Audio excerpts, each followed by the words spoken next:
የኢትዮጵያ ሕዝባዊ አብዮታዊ ፓርቲ ኢህአፓ እየተዘጋጀ የሚቀርብ ፍኖተ ዲሞክራሲ የኢትዮጵያ አንድነት ድምፅ ነው። እንስልኝ እንደምን አመሻችሁ አድማጮቻችን። ዛሬ ሰኞ የካቲት 16 ቀን 2018 ዓመተ ምህረት ነው።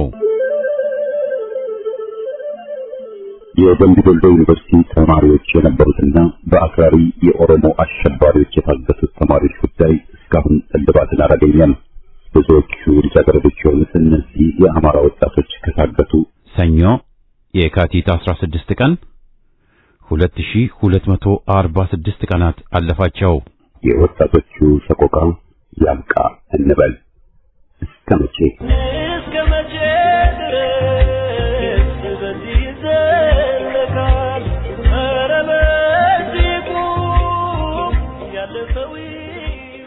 በቅድሚያ ዜና በማስከተልም የካቲት እንደገና በሚል ርዕስ ከፍኖተ ዲሞክራሲ ዝግጅት ክፍል የቀረበ ጽሑፍ እናሰማለን።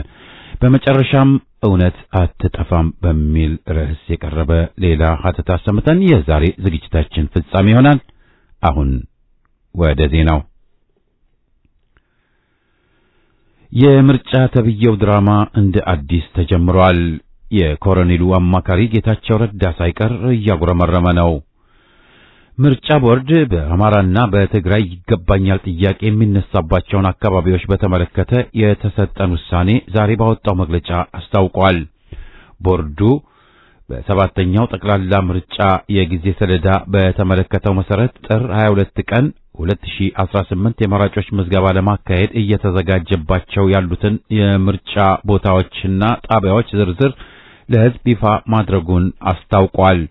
ይህንኑ ቦርዱ ያወጣውን የምርጫ ክልሎችና ጣቢያዎች ዝርዝር ተከትሎ ጥር 25 2018 የፌዴሬሽን ምክር ቤት ለቦርዱ በጻፈው ደብዳቤ በትግራይና በአማራ ክልላዊ መንግስታት መካከል አከራካሪ ሆነው የቆዩት 5 የምርጫ ክልሎች የይገባኛል ጥያቄ እስከሚፈታ ድረስ የሁመራ፣ የአዲረመጽ፣ የኮረም፣ አፍላ፣ የጠለምትና የራያ አላማጣ ምርጫ ክልሎች ራሳቸውን ችለው በቀጥታ ለሕዝብ ተወካዮች ምክር ቤት ምርጫ እንዲደረግ ምክር ቤቱ መወሰኑን ለቦርዱ አስታውቋል። የክልል ምክር ቤት ምርጫው በአካባቢዎቹ ላይ የተነሳው ይገባኛል ውዝግብ በሕገ መንግሥት ውሳኔ ሲፈታ አመቺ ጊዜ ተመርጦ ወደፊት እንዲካሄድ መወሰኑንም አሳውቋል። በመሆኑም ቦርዱ በፌዴሬሽን ምክር ቤት ውሳኔ መሰረት የሰባተኛውን ጠቅላላ ምርጫ ከላይ በተጠቀሰው አግባብ ለመፈጸም የሚያስችለውን ሕግና ስርዓት በመጠበቅ ተግባራዊ የሚያደርግ መሆኑንም አስታውቋል። ትግራይ ጊዜያዊ አስተዳደር የፌዴሬሽን ምክር ቤት 5 የምርጫ ክልሎች ከትግራይ ክልል ውጭ ሆነው ለብቻቸው በቀጥታ ለሕዝብ ተወካዮች ምክር ቤት ምርጫ እንዲደረግ ያስተላለፈውን ውሳኔ በጽኑ ተቃውሟል። አስተዳደሩ ይህን እርምጃ ሕገ መንግሥት ተብዬውን ሕገ ወያኔ የሚጥስና የፕሪቶሪያውን የሰላም ስምምነት አደጋ ላይ የሚጥል ነው ሲል ተናግሯል። በወያኔ ሙሉ ቁጥጥር ስር ያለው ጊዜያዊ አስተዳደሩ ባወጣው መግለጫ የትግራይ ሕዝብ ከሌሎች ጭቆና ከደረሰባቸው ሕዝቦች ጋር በመሆን በመራራ ትግል እና በከፍተኛ መስዋዕትነት የኢትዮጵያን ፌዴራላዊ ስርዓት ለመመስረት ግንባር ቀደም ሚና መጫወቱን ጠቅሶ እስካሁን ሕዝብን እርስ በርሱ የሚያፋጀውን ሕገ አራዊታቸውን ሁሉንም ዜጎች በእኩልነት የሚያገለግል ሕገ መንግሥታዊ ስርዓትና አዲስ ፌዴራላዊ ዴሞክራሲያዊ ስርዓት እንዲፈጠር ማድረጉን አለማፈር ገልጿል። በጌታቸው ረዳ የሚመራው ስምረት ፓርቲም ውሳኔውን ሕገ መንግሥታዊ ስርዓትን የሚንድ ሲል አጥብቆ ተቃወመ ተብሏል። ፓርቲው ምክር ቤቱ ውሳኔውን ዳግም እንዲያየውም ጥሪ አቅርቧል። ጌታቸው ረዳ ጌታው ኮሎኔሉ አጠገቡ እያለ በመግለጫ ለመጮህ መፈለጉ ትዝብት ውስጥ የከተተው ሲሆን በአዲስ አበባ የተቋቋመው ፓርቲው በትግራይ አባል ያለው ለማስመሰል የተደረገ ሽወዳ ነውም ተብሏል። የአማራ ፋኖ ጎንደር ጠቅላይ ግዛት ሕዝብ ታላቅ ጀብድ ፈጸመ። ከደብረ ታቦር ወደ ክምር ድንጋይ በእንቅስቃሴ ላይ የነበረ የአገዛዙ ሰራዊት በተራራው ራስ ጉና ክፍለ ጦር ተደምስሷል። ከዲሽቃ እስከ ዙ 23 የታጠቀው የጠላት ኃይል ክምር ድንጋይን የመቀመጫ ማዕከል ለማድረግና ነፋስ መውጫ ካለው ኃይል ጋር በጥምረት ቀጠናውን እቆጣጠራለሁ የሚል እቅድ ቢኖረውም ሳይሳካለት ቀርቷል። ከጋሳይ እስከ ዘብራ ባለው ያወደ ውጊያ ውሎ የጫነ ዙ 23 ከጥቅም ውጭ ሲሆን በዚህ አውደ ውጊያ ከ30 በላይ ያገዛዙ ኃይል ሲደመሰስ 1 ብሬን፣ 1 M14፣ 15 ክላሽኮቭ በፋኖች እጅ ገብቷል። በአለፋ ወረዳ ሻውራ ከተማ በተደረገ ውጊያ የወረዳው መቀመጫ ሻውራ ከተማ በፋኖች ቁጥጥር ስር ዋለች። በጠላት ላይ ከባድ ጉዳት የደረሰ ሲሆን ሰብአዊና ቁሳዊ ምርኮም ተገኝቷል። ፋኖን ለመከላከልና ለመደምሰስ ተብለው የተሰሩ ምሽጎች የጠላት መቀበሪያ ሆነዋል። የጎንደር ጠቅላይ ግዛት እዝ አስደማሚ ተጋድሎ በማድረግ እስካሁን ባለው ተጨባጭ መረጃ ጠላት ድባቅን በመምታት 2 ዲሽቃ፣ 3 ብሬን፣ 1 ስናይፐር፣ 315 ክላሽኮቭ መሳሪያና በርካታ ቅይጥ ተተኳሽ መማረክ ተችሏል። በሸዋ ምንጃር ሸንኮራ ወረዳ በወርጌቻ ደብረጻይ ቀበሌ የአገዛዝ ሰራዊት ንጹሃንን ጨፈጨፈ። ጦርነትን የዘወትር ስራው አድርጎ የያዘው ኮሎኔሉ ቡድኑ አመታቶች በተቀያየሩ ቁጥር የጦርነት አውድማውን በመቀየርና በፋብሪካ ፋንታ በየቦታው መድፍና ታንክ እየተከለ የአማራን ሕዝብ ብሎም መላው ኢትዮጵያውያን አርሶ አደር ገበሬዎችን በማሰቃየትና በመጨፍጨፍ ተጠምዷል። በምንጃር ሸንኮራ ወረዳ በወርጌቻ ደብረጻይ ቀበሌ የገባው የአገዛዝ ሰራዊት ቤታችንን ጥለን አንሸሽም ባሉት 7 ንጹሃን አርሶ አደሮች ከመኖሪያ ቤታቸው አስወጥቶ ረሽኗቸዋል። እነኛ አርሶ አደሮች መከላከያ የረሸናቸው ወንጀል ኖሮባቸው ሳይሆን በአማራነታቸውና ንብረታቸውን ለዘራፊ ሌባ ጥለን አንሄድም በማለታቸው እንደሆነም ለማወቅ ተችሏል። ይህ አማራን ለማጥፋት ትጥቅ አስፈታለሁ በሚል ቀቢጸ ተስፋ የገባው የብልጽግና ሰራዊት በተቃራኒው በፋኖች ጠንካራ ምት ሲይልበት ይዞት የገባውን ትጥቅና ስንቅ እየተማረከበት የፋኖች ጸረ ሽምቅ ማጥቃትን መቋቋም ያቃተው ኮሎኔሉ በአሁኑ ሰዓት ሁሉም አማራ ፋኖ ነው በማለት በጅምላ እየጨፈጨፈ ቀጥሏል። በግዳጅ ሲያፍስና ሲያስገድድ የከረመው የብልጽግናው ኃይል በአሁኑ ሰዓት የአማራን ንብረቶችን መዝረፍና ማውደም፣ የተገኘውን ሰውም መረሸን የሚል መመሪያ እንደወረደላቸው አንድ የሰራዊቱ አባል የነበረ በአሁኑ ሰዓት ከፋኖ ጋር ተቀላቅሎ በመታገል ላይ የሚገኝ 10 አለቃ እሸቱ ገልጿል። ዛሬም የቀጠለው የልዩ ዞኑ ሴራ በሸዋ አማራ ላይ ተባብሶ ቀጥሏል። አማራ በብዙ ቦታዎች ሲሳደድ ሲፈናቀልና ሲገደል እዚህ የደረሰ ህዝብ መሆኑ ሁሉ ያደረ ሀቅ ነው። ይህ የሚሆነው ደግሞ ያለ አግባብ ቆርሰው የወሰዱትን ርስቶችን በእጃቸው ለማጽናት ሲሆን በክልል የሚኖረውን አማራ ደግሞ እንዳይጠናከር በማድረግና በመማረር ብኩን አድርጎ ይዞታዎች ላይ መጽናት ነው። ኦህዴድ ብዙ የአማራ ርስቶችን ቢያጓጉትም ይፋት ላይ ደግሞ አንድ አይኑን የተከለበት ጉዳይ አለ ነው የተባለው። ወሎን ይዞ እስከ ራያ ድረስ ለአሰቡት ወረራ እንደ ኮሪደር ሊያገለግላቸው የሚችለው ይህ የይፋት ቀጠና ነው። ይህ ብቻ አይደለም። ይፋት በከርሰ ምድር ውሃ የበለጸገ ለልማት ምቹ የሆነ የተለያዩ የተፈጥሮ ማዕድናት እንዳሉት የሚነገርለት ከዚያም አልፎ አሁን ላይ ቢስተጓጎልም የባቡር መስመር ግንባታ የተዘረጋለት ከአፋር የሚያዋስን የኦህዴድ አይን ያረፈበት ወሳኝ ቦታ ነው ተብሏል። መግደል፣ ማፈናቀል፣ ማስመረር በሚል የወረራ እቅድ አማካኝነት ከአካባቢው ላይ በተከሉት ልዩ ዞን የሚል ነቀርሳ አማካኝነት እዚሁ ደጃችን ላይ በሚፈለፈሉት ወራሪ ኃይል አማካኝነት አጣዬ ከ10 በላይ ቤት ሲቃጠል የለን፣ ዋጮ፣ ሸዋሮቢት፣ ነጌሶ፣ ኩርቢሪ፣ አርሶምባና ዘንቦ የተባሉ አካባቢዎች እጣ ፈንታቸው መቃጠሉ ነው አመታትን አስቆጥረዋል። ይህ ወረራ ለመመከት በርካታ አርሶ አደሮች ከመንዝ ከይፋት ራሳ የተመሙ ጀግኖች ተጋድለውበታል። ከጎንደር፣ ከጎጃም፣ ከወሎም የመጡ ጀግኖች ተናንቀውበታል። ኦህዴድ ይህን አካባቢ ቆርሶ የመውሰድ እቅዱ መክሸፉ እንደማይቀር የተረዳ ቢሆንም ይህ ቦታ የኦሮሞ ተወላጆች ያሉበት ከአፋር የሚዋሰን ከወሎ ቤት አማራ የሚገናኝ መሆኑን በመረዳት አገዛዙ በእጁ ያለውን ስልጣን ለማስቀጠል ከወልቃይትና ራያ ቀጥሎ እንደ ቀይ ካርድ የሚጠቀምበትና እየተጠቀምበት ያለ ቦታ መሆኑንም የአካባቢው ነዋሪዎች ጠቁመዋል። አማራን አፍሶ በማዝመት የማስጨፍጨፍ ያገዛዙ ተግባር ተባብሶ ቀጥሏል። ከሰሞኑ ያገዛዙ ኃይል የተለያዩ ቦታዎች ለቆ ወደ ሰሜኑ ክፍል ማንቀሳቀሱን መዘገባችን የሚታወስ ነው። የከተማው ኦነግ ኮሎኔሉ ቦታውን ሲለቅ የጫካው ኦነግ ሙሉ አባይ በረሃን ጨምሮ በዋጽዮን ዙሪያ በ4 ኪሎ ሜትር ርቀት በስፋት ዙሪያውን እንዲከብ የተደረገ ሲሆን በዛሬዋ ዕለት ብቻ አማርኛ ተናጋሪ የሚኖርበትን 8 ቀበሌዎችን በመክበብ በ3 ኪሎ ሜትር ርቀት ላይ ራሳቸውን ከጥቃት ለመከላከል ከተደራጁ አማርኛ ተናጋሪ ታጣቂዎች ቀጠና በመድረስ እየተፋጠጡ ይገኛል። ጸረ አማራ የሆነው የወረዳው አስተዳደር ከሰሞኑ አማርኛ ተናጋሪዎችን ቀን ሰራተኞችን አፍሶ በመውሰድ ያለምንም ስልጠና ያገዛዙ ኃይል ደርሶበት ወደማይታወቅ ሙገር ወደሚባል ቦታ ወስዶ ከ60 በላይ ወጣቶችን አስፈጅቷል። እስከዚህ ሰዓት ሬሳቸው ቤተሰብ ጋር አልደረሰም ነው የተባለው። ኮሎኔሉ ይፋዊ ጦርነትን በመክፈት አማራን አፍሶ በግዳጅ ወደ ጦርነት በመማገድ በሴራ የማስጨፍጨፍ ስራ እየሰራ ነው። ከዕለት ወደ ዕለት እየተዳከመ የመጣው የገንዘብ የመግዛት አቅም በየዕለቱ እየጨመረ የሚገኘውን የሸቀጦች ዋጋ ንረት የብዙ ሰዎች ሕይወትን በእጅጉ እየፈተነ ይገኛል። የብልጽግናው አገዛዝና ተረኛው ተገንጣዩ ቡድን የዋጋ ንረቱን ቸላ በማለት ስልጣኑን ለማራዘም ብቻ ሙሉ የሀገሪቱን በጀት ለጦርነት በመዋል ዜጎቹን በረሃብ እየቀጣቸው ይገኛል።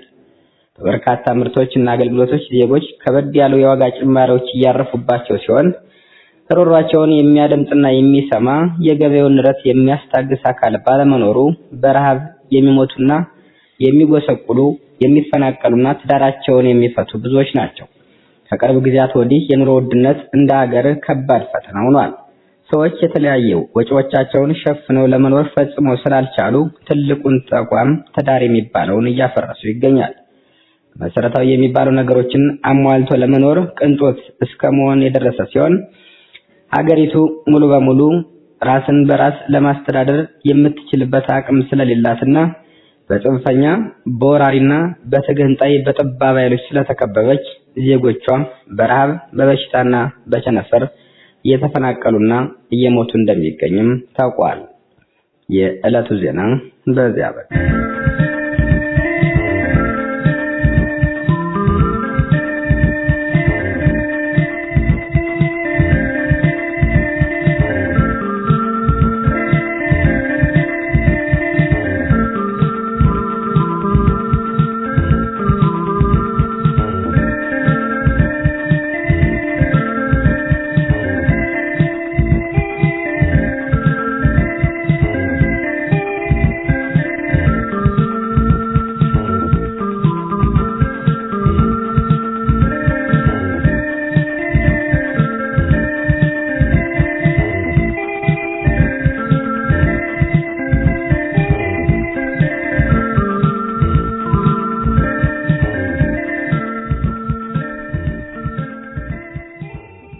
በኢትዮጵያ ጉዳይ ፈረንጅ ምን አገባው?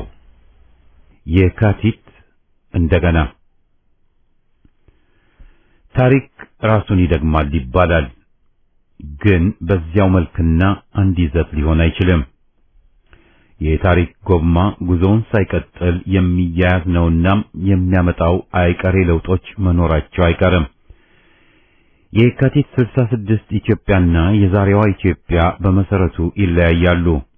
ሆኖም አንድ መልክና ይዘት ሊኖራቸው የሚችልበትን ሁኔታ በጥሞና ማጤን ይጠበቅብናል። ከየካቲት 66ቱ የከፋና ጸረ ኢትዮጵያ የሆነ የባለጌዎች አገዛዝ ዛሬ ሰፍሮብናል። እንደ በፊቱ የዴሞክራሲ ሽታ በአገሪቷም የለ። የዘንድሮውን አምባገነን ሆነ ጭፍሮቹ ከያኔዎቹ ሊወዳደሩ የሚችሉ አይደሉም። ጭፍን ነፍሰ ገዳዮች ናቸው። ኢትዮጵያን ከምድረ ገጽ ማጥፋት ፈላጊዎች ናቸው። ጸረ ተዋህዶ፣ ጸረ አማራ ዲያብሎሶች ናቸው ብንልም አግባብ አለው። ነገሮች ይቀየራሉ፣ ነገሮች ያው ይሆናሉ የሚለውን አባባል ያስታውሳሉ። የኮሎኔሉ አገዛዝ የከይሲ ወያኔዎች መንትያ ተቀጥላ ነው። ግዳይ በጋቢሳ ቢቀየርም ኢምንቱ ሰው ራሱን መለስ ለገሰ ሳይሆን በስሙ ሊያገዝ ቢጥርም የካቲት 66 አብዮት በግብታዊነት ፈነዳ ቢባልም በአመታት ጸረ ፊውዳል ስርዓት ትግልና መስዋዕትነት ላይ ተመስርቶ መሆኑ መዘንጋት የለበትም። የላባደሩ የነ አበራ ገሙ ትግልና መስዋዕትነት የነጠላውን ግዛው መገደል፣ በየአቅጣጫው ያርሶ አደሩ ተጋድሎ፣ የተማሪዎችና ምሁራን የጸና ትግል፣ የወታደሮች መኮንኖች የለውጥ ጥረት፣ አንዳንድ ጥራዝ ነጠቆች የታህሳሱ ግርግር ብለው ሊያንቋሽሹት ቢጥሩም ወዘተ ሁሉም ተጠራቅሞ ለሀገር የደም ዋጋ ከፍሎ ያመጣው አብዮት ነው። አብዮቱን ልዩ የሚያደርጉት ጠባዮቹና ክስተቶቹ ዛሬ ደብዝዘው መገኘታቸው ክርክርን አይጋብዝም። ግብታዊ ቢባልም ለአመጽና መሰረታዊ ለውጥ የተነሳው ህዝብ ቀስ በቀስ ትግሉን የጋራ ማድረግ ችሎ ነበር። ሰርቶ አደሩ ህዝብም ማህበራቱን ከአድርባዮች አላቆ በለውጥ ፈላጊነት መለያ የሆነውን የሥራ ማቆም አድማ በተግባር በማሳየቱ የእናንዳልካቸው መኮንንን የጥገና ለውጥ ጥረት አክሽፎ አብዮታዊ ትግሉን ሊያጠናክር ችሎም ነበር። የፖለቲካ ድርጅቶች ደንድነው አብዮቱን ከዘራፊ ወንበዴዎች ጥቃት ሊያድኑ ባይችሉም ትግሉን በማጎልበት አቅጣጫ ርዕዮት በመስጠት በስፋትም በጥልቀትም አጠናክረውታል። ዛሬ ከዚያ ሁሉ ዓመታት በኋላ አለን ባይ ድርጅቶች ወይ የጠባብ ብሔረተኞች ናቸው አሊያም አሳፋሪ አድርባዮችና ባንዳዎች ናቸው። አገር ወዳድ ድርጅቶች ጠንክረው የመሪነቱን ቦታ ሊይዙ አሁንም አልቻሉም። በየካቲት 66 ሁሉም የህብረተሰቡ ክፍሎች የጨቋኙ ስርዓት ይውደም ብለው ተነሱ እንጂ ድርድር፣ እርቅ በሚል ትግል እያጠፉ ከገዢዎች ጫማ ስር የወደቁበት ጊዜ አልነበረም። ስርዓቱ ይውደም ብለው በግልጽ ቆሙ እንጂ ጨቋኝ ያሉትን ሙሴ ብለው ሊያቅፉ አልተደናገሩም። ሙስሊም ተዋህዶው፣ ጭቁን ወታደሩ፣ መኮንኑ፣ ሴት ወንዱ፣ አርሶ አደሩ፣ ላባደሩ ሁሉም የተሳተፈበት አብዮት ቢሆንም ግንባር ቀደም ሚና በሰርቶ አደሩና በከተሜው የተያዘበት ክስተት እንደነበር ሊካድ የሚችል አልነበረም። የህዝብ ጎራ የነቃ ቢሆንም ድሉን ለማስከበር በድርጅትም በትጥቅም በቂ አቅም ስላልነበረው በደርጉ ድሉን ሊቀማ ዳግም ወደ መቀመቅ ሊወርድ ተገዷል። የህዝብን አመጽ የሚያቀነባብር የሚያጠናክር መሪ ድርጅት አልነበረም፣ ዛሬም የለም። ይባስ ብሎም ዛሬ የርዕዮት ውዥንብር ሰፍኖ ይገኛል። የነመደመር ብልጽግና ቧልት ወዘተ የሚያሳዩት ንቃት ብቃትን ሳይሆን መረን የለቀቀ ጥራዝ ነጠቅነትና መሐይምነትን ነው። በ21ኛው ክፍለ ዘመን ገዳ ነው መንገዱ ብሎ መቆሙ የድንብርብር የዋልዮሽ ጉዞ እንጂ ሌላ አይደለም።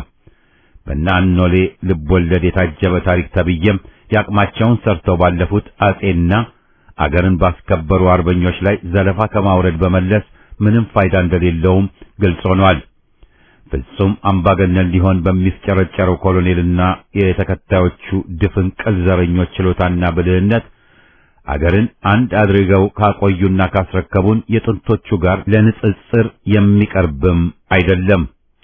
የወያኔ ጋጠወጦች ሆኑ የኮሎኔሉ ጠባቦች መለያቸው ጥበት፣ መሐይምነት፣ አገርና ሕዝብን ጥላቻ፣ መረን የለቀቀ ሙስናና ዋልገነት ነው። መለያቸው ከዘረኝነት ማጥ ገብተው መንፈራገጣቸው፣ መውጣት ተስኗቸው ከቀን ወደ ቀን ይበልጥ መስመጣቸው ነው። እየተካሄደ ያለው ኢትዮጵያን የማፍረስ ዘመቻ፣ ጸረ ሃይማኖት፣ ጸረ ሲኖዶስ ውጉዝ ጦርነት፣ ካህን በጥፊ ብልግና የዘንድሮዎቹ የባሱ እንጂ የተሻሉ እንዳልሆነ ነው። ዛሬም ጆሮአቸውን አንጥፈው ተኝተውበት የበሻሻን ጠባብ አዳኝ ሙሴ የሚሉ ካሉ አይናችንን ጨፍነን የስፖርት መኪና በሊማሊሞ እናክንፍ የሚሉ አይነቶች ብቻ ናቸው። የኮሎኔሉ አገዛዝ ጸረ ሕዝብ፣ ጸረ ኢትዮጵያ ዘረኛ አገዛዝ ነው። ዛሬም ነገም ስምሪቱ ኢትዮጵያን ከታሪክ መዝገብ ለመሰረዝና ለማጥፋት ብቻ ነው። የዚህ ዘመቻም ዋናው መሪና ተጠያቂ ኮሎኔሉና ጥቂት ጭፍሮቹ ናቸው። በጸረ ተዋህዶ ሆነ በአጠቃላዩ ጸረ ኢትዮጵያ ዘመቻም የሀገራችን ጠላቶች ከአሜሪካ እስከ ግብጽና ካታር ድረስ ከዘረኛው አገዛዝ ጎን ተሰልፈው እንዳሉ መቼም ልንዘነጋ አይገባም። በጋራ አገራድን ትግላችን ዘረኛውን አገዛዝ እናውድመው። ከየካቲት 66 አብዮታዊ ተመክሮ ትምህርት ቀስመን ትግላችንን በአንድነትና ቆራጥነት ከግብ እናድርሰው። ድል ለኢትዮጵያና ኢትዮጵያዊነት።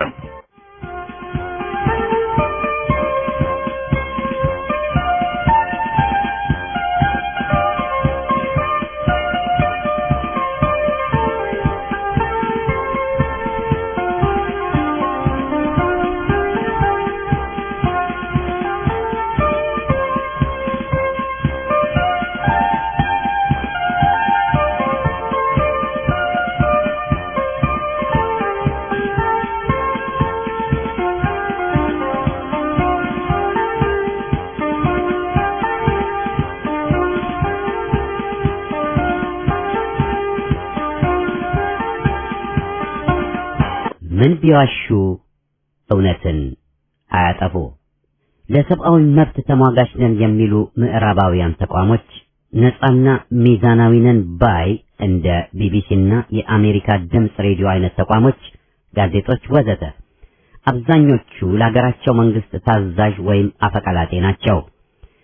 ችግሩ የሀገራችንም ሆነ የመላ ሶስተኛ ዓለም ህዝብ ሚዛናዊና ገለልተኛ አድርጎ እነሱን መቁጠሩ ነው። እንኳን የባዕዶች በሀገራችን የተቋቋሙት የሰብአዊ መብት ድርጅቶች ሚዛናዊ መሆን ያቃታቸውና አንዳንዶቹም በአገዛዙ ራሱ የተመሰረቱና ለጥብቅና የቆሙ ናቸው። የኢትዮጵያ የሰብአዊ መብት ኮሚሽን የኢትዮጵያ ገዢዎች ታዛዥና አገልጋያቸው ተቋም ነው። የአሜሪካው የሰብአዊ መብት ተከላካይ ተቋም ነኝ ባዩ ሂውማን ራይትስ ዋች ለምሳሌ አክራሪ የአሜሪካን ፖለቲካ ደጋፊ መሆኑን ቀደምም ያጋለጥነው ነው። ትላንትም የአካባቢ ተጠሪ የሆነችው ላቲሻ ባደር ወያኔን ደግፋ ቆማ በኢትዮጵያ ላይ ማዕቀብ ይደረግ በሚል ውግዘት አዘል ፖለቲካዊ መግለጫዋ ድርጅቱ አፍቅሮ ወያኔ ያሰከረው መሆኑን አረጋግጣለች። ወያኔ የኢህአፓ አመራር አባሎችን ልዩ ልዩ አባሎችንም ጨምሮ አግቷል፣ ፍታ በሉት ቢባሉ አልሰማንም ብለው ለዓመታት ከወያኔ ጎን ቆመው ፖለቲካዊ ድርጅቶች መሆናቸውን ካሳወቁ ውሎ አድሯል። የሚያሳዝነው ግን ዜጎች በተለይ በውጭ ሀገር ያሉት እንደ ለህዝብ መብት ሲሟገቱ ዓመታት ያሳለፉትን እንደ ኢትዮጵያ የፖለቲካ እስረኞች አንድነት ኮሚቴን ለአንድ አፍታም ሳይረዱ ለነዚህ የባዕድ ተቋሞች ግን አዳናቂዎች፣ ገንዘብ አዋጪዎችም ሆነው መክረማቸው ነው። ተቋሞቹ ግን ይኸው አልገባ ላላቸው እኛ የመንግስታችን ፖለቲካ አራማጅ ነን፣ ወያኔን ደጋፊ ነን ብለው እንደገና እየነገሩ ናቸው። ለሀገር የቆሙትን አናውቅም ብሎ ፈረንጅን ከነግሳንግሱና መርዙ ማዳነቁ መቼ ይሆን የሚያከትመው? ገዢዎች እስከዛሬም ቢሆን ከንግድ ስምሪት ጋር በተያያዘ የመብት ረገጣን የሚቃወመውን ህግ አላጸደቁም። ስለዚህም በስራ ቦታ ላባደሮችም ሆኑ ሰራተኞች በአጠቃላይ ብዙ በደል እየደረሰባቸው አለ።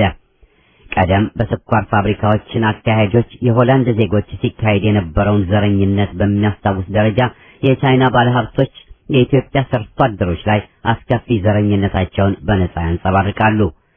ወያኔ ሰራተኞችን የመደብደብም መብት ሰጥቷቸው ቆይቷል።